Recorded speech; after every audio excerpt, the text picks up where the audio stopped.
So we know it's important to put water in our bodies to stay healthy, but today's show is all about the liquids we can use on our bodies to improve the way we feel. So what you're seeing over here, liquid nitrogen, negative 200 to 250 degrees Fahrenheit. That's colder than the Arctic.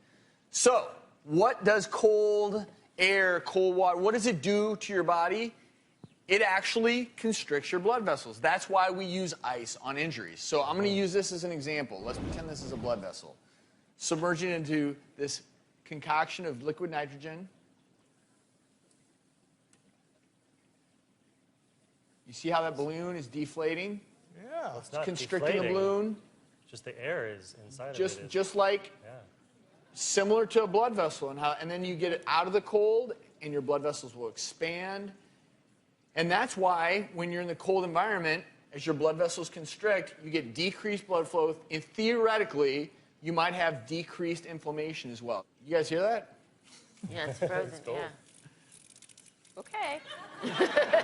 That's one angry balloon. Yeah. It's alive! but pouring it on stage is one thing. Getting in a man-sized nitrogen chamber is another story, undies and all. So who better to try this out? Yep, you guessed it, Dr. Sears. We all know that a cold shower can be really good for you. Boost your circulation, boost your immune system, but those are only about 40 to 50 degrees Fahrenheit. I'm about to go into a chamber that's 250 degrees below zero. So what sort of thing am I about to do? You'll stand in the cryo chamber and you'll receive the whole body cryotherapy treatment. And basically you're going to have a mist around you. It's going to look kind of like the steam from dry ice. Now this sounds really, really cold, but you're saying it's not going to be like ice water. You know, water has a much greater amount of heat loss that it creates, whereas the air does not. So the cold really is restricted to the very surface layer of your skin. You ready to get changed? We'll get you going. Sounds good. Okay, ready for the Polar Bear Club. Oh boy, yeah, that is... We're going to go for 2.5 minutes. 2.5 minutes? 2.5 minutes. You can What? do it. How long has it been so far? So far it's been 60 seconds. Oh. So right now in Jim's body, what's going on is his blood is being redirected away from the small blood vessels in the extremities and towards his core, towards his organs. And that's going to stimulate the rate of tissue repair and help reduce the circulating levels of inflammation. And you're doing awesome. We've got about 30 seconds left. A little bit left. Are you getting a little bit of a shiver? Oh yeah. That's Shiver. perfect. You want to get that right about at the end. Oh man.